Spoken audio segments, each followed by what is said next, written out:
Seguimos en Mercado Abierto, estamos en Capital Radio, vamos a hablar ahora de fondos de inversión y vamos a hablar mucho del mercado de deuda, que es justo ahí donde está el foco de los inversores. Estados Unidos y Japón están acaparando todas las miradas últimamente y también la preocupación de los inversores ante esa escasez de demanda en sus colocaciones de bonos a más largo plazo.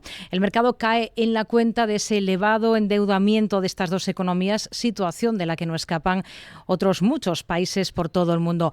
Estamos en los primeros compases de una posible crisis de deuda. ¿Hasta qué punto es preocupante esta situación?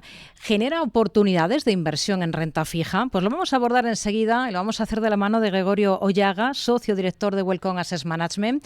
¿Qué tal? Muy buenas tardes, Goyo. ¿Qué tal, Rocío? Buenas tardes. Bueno, en este programa lo cierto es que venimos hablando de este tema de la deuda, sobre todo de Estados Unidos, con los sustos que se han dado en el mercado en lo que llevamos de ejercicio. En abril tuvimos, a partir del Día de la Liberación, tuvimos ese gran susto y siempre lo ponemos sobre la mesa. Ahora hemos vuelto a tener otro, sin ir más lejos, la semana pasada, con esas dificultades de Estados Unidos, luego hablamos de Japón, si le parece, para encontrar inversores que quisiesen acudir a esas subastas de deuda a más largo plazo.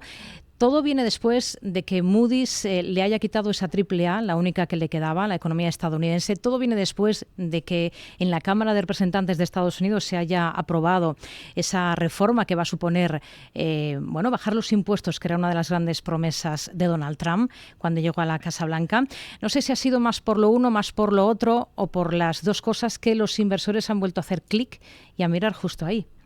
Bueno, en nuestra opinión, lo venimos comentando hace meses, como decías, el elefante en la cacharrería sigue siendo el déficit público en Estados Unidos, con la gran cantidad de deuda que tienen, ¿no?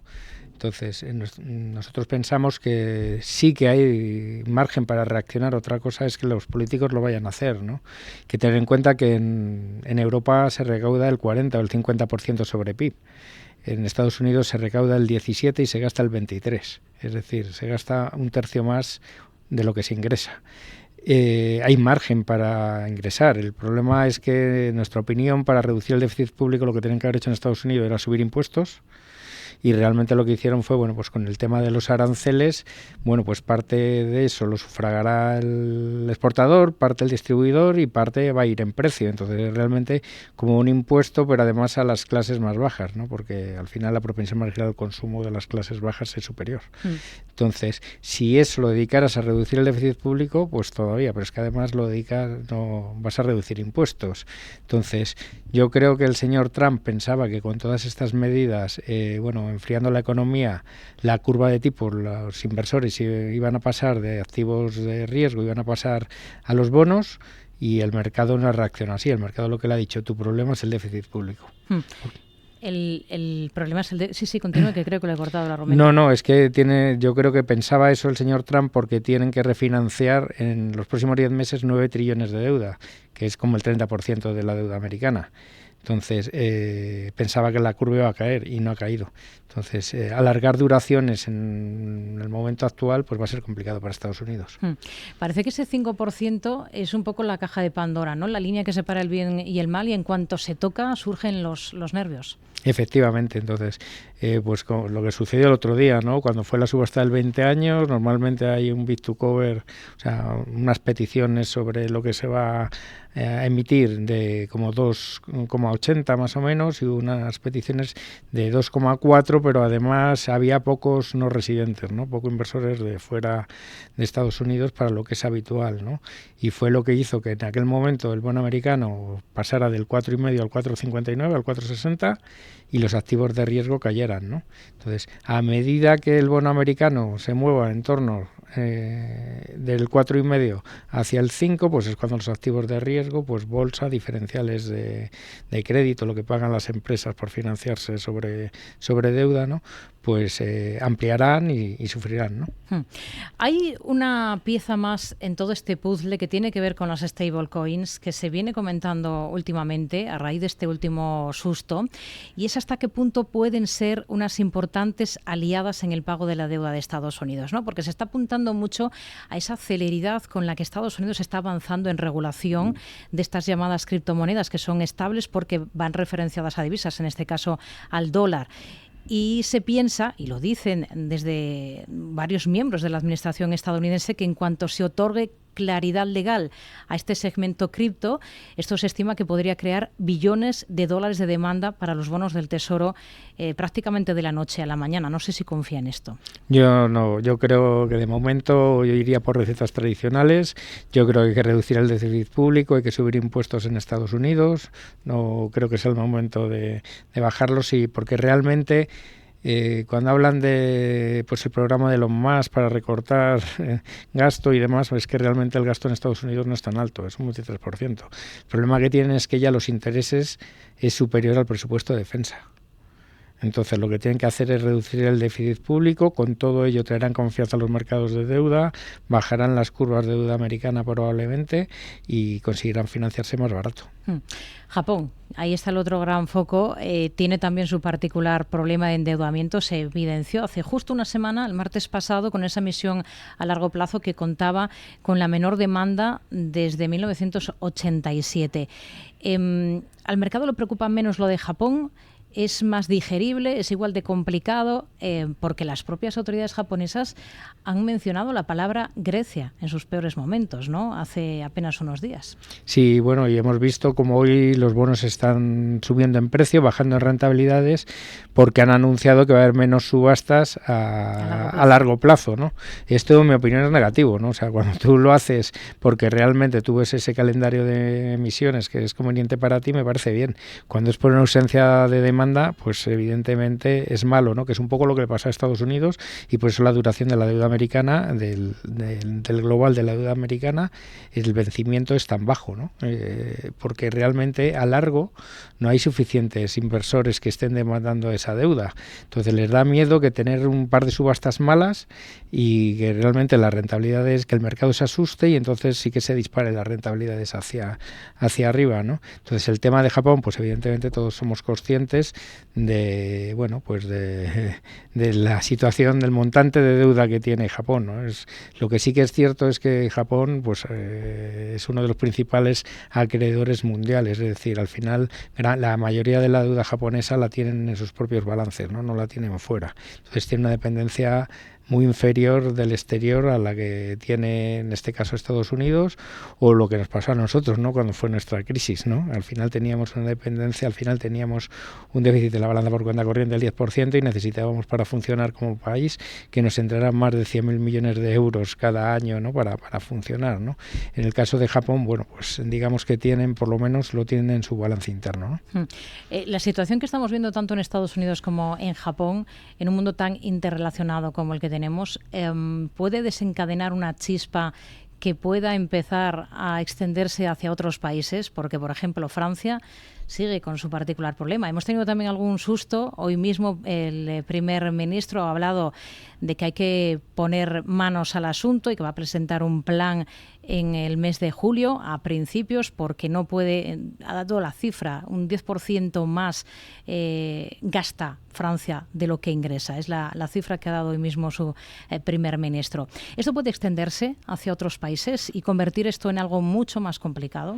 Bueno, al final está todo interrelacionado, ¿no? Cuando hablamos de la financiación, si vemos que Estados Unidos necesita captar financiación, si vemos que Japón necesita captar financiación, si vemos que Francia necesita captar financiación, está todo interrelacionado. Es decir, si Estados Unidos necesita financiación, si quiere que él se la compre un inversor alemán, pues el inversor alemán no le va a pedir la misma rentabilidad si el bono alemán está al 1,80 o si está al 2,60. Es evidente que le va a exigir mucha más rentabilidad si el bono alemán está al 2,60, ¿no? Entonces está todo interrelacionado. En el caso de Europa, sí que es cierto que digamos que la situación más complicada es en Francia, pero yo creo que es una situación muy más complicada, sobre todo porque tiene un déficit público, pues eso, del 5 o 6%, aunque muchas veces, como has comentado, es mejor ponerlo el gasto sobre ingreso, yo creo que muchas veces es mucho mejor, pero tiene un déficit público del 5 o 6%, y yo creo que la complejidad en Francia viene del hecho de la composición política, ¿no? Al final, más, menos, pero prácticamente el país está dividido en tercios. Digamos que hay un tercio de extrema izquierda, un tercio de extrema derecha, y hay un tercio que apoya todo lo que ha sido la política hasta ahora, ¿no?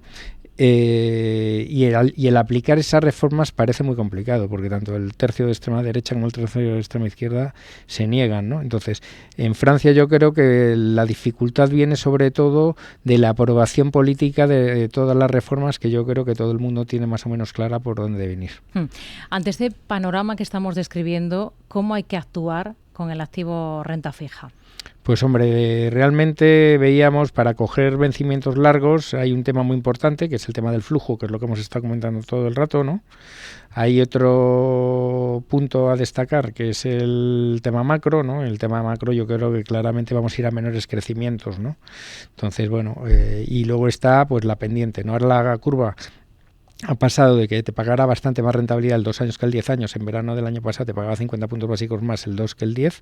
Ahora ya por primera vez, desde hace unos meses te paga más el largo, ¿no? El 80. Entonces, coger vencimientos largos de deuda si es para llevarte el carry, o sea, no para ganar en apreciación del precio del bono, sino para sacar más rentabilidad en el corto, bueno, puede tener sentido. Nosotros de momento todavía no estamos ahí. Creemos que hay que ser cautos, hay que coger duraciones cortas, hay que vencimientos cortos de deuda, y lo que hay que hacer es generar carry sobre esto. ¿Cómo se hace? Pues nosotros estamos cogiendo, por ejemplo, en nuestro fondo, el One Duración 03, estamos cogiendo, pues al final, llevar rentabilidad a muy corto plazo por encima del 4% cuando la letra está al 2%. ¿Cómo se hace eso? Cogiendo pues deuda subordinada de buenas empresas que te pagan más del 4%, y eso te ayuda a subir la rentabilidad media. Entonces te aseguras en un corto plazo el 4%. Es un poco la política que estamos siguiendo, siendo cautos, esperando que se produzcan ampliaciones diferenciales, y ahí así que habría que comprar vencimientos más lejanos en renta fija privada. Una estrategia muy, muy clara. En las últimas horas hemos escuchado a la presidenta del Banco Central Europeo, Christine Lagarde, más bien pedir que se fortalezca el euro para asaltar ese trono mundial del dólar como divisa global. Dice que el cambio de entorno que estamos viviendo ahora mismo podría abrir la puerta a un papel más importante de la moneda única. ¿Lo comparte? En parte sí, ha lanzado un mensaje político yo creo importante, ¿no? Hablando de economía, pero ha lanzado un mensaje porque ha hablado de emisiones conjuntas, ¿no? Ha hablado de mayores emisiones conjuntas y políticas, que aparte de la defensa puede haber otras políticas que se podrían sufragar con esas emisiones de deuda conjunta, ¿no? Y evidentemente si tú quieres ser una moneda de reserva internacional, el euro ya lo es, pero si quiere tener una importancia mayor, ¿no? En ese reparto de las monedas de reserva, pues hombre, va en el camino indicado. Lo que supongo que recibirá respuestas de que para eso también hay que homogeneizar algo las políticas fiscales, ¿no? Y poner un cierto control a las políticas fiscales. Pero yo creo que tenía un mensaje político de calado muy importante. La semana que viene tenemos reunión de tipos del Banco Central Europeo. ¿Qué debe hacer el Banco Central en junio? En nuestra opinión va a bajar 25 puntos básicos más. Tiene unas condiciones más favorables que anteriormente, ¿no? Porque al final, bueno, pues al final con la caída de la energía, por ejemplo, si le sumas que todo lo que importamos desde la zona dólar, pues realmente al final te está ayudando a contener la inflación también, ¿no? Al final estás importando a precios más bajos con la apreciación que ha tenido el euro, ¿no? Bueno, pues creo que tiene margen para bajar 25 puntos básicos más. De todas maneras, ya estamos en la zona neutral del Banco Central Europeo, que es entre el 1,75 y el 2,25, lo bajará al 2%, y yo creo que ahí se sentarán a esperar y ver, ¿no? Porque el problema de Europa no es un problema de política monetaria. Las compañías han hecho muy bien los deberes, han emitido muchísima deuda a muy largos plazos, es decir, han alargado la duración de sus pasivos, el crédito bancario está funcionando, no está habiendo fragmentación entre los distintos países de la zona euro para la financiación. Entonces no creo que el problema de Europa sea un problema de política monetaria, ¿no? Es un problema más de modelo. Entonces bajará 25 puntos básicos más, y a partir de ahí yo creo que se quedará en espera, porque también seguimos en mínimos de desempleo, estamos en el 6,2 de desempleo, en mínimos, 171 millones de empleados, en máximos de empleados, o sea, no tiene tampoco una urgencia. Y aunque sí que es cierto que en la lucha contra la inflación va a ayudar lo que hemos comentado anteriormente, falta por ver el impacto que tenga la política fiscal de Alemania y el plan de rearme de 800.000 millones de euros, ¿no? Pues estaremos muy pendientes de ver qué pasa con todo eso. Hay algunos miembros del Banco Central Europeo que son más partidarios de mantener, digamos, la pólvora seca, pero todo el mundo está esperando esa rebaja de 25 puntos básicos. Gregorio Llaga, socio director de Welcome Asset Management, como siempre ha sido un placer que haya estado con nosotros. Hasta la próxima. Muy buenas tardes. Un placer, Rocío, muchísimas gracias.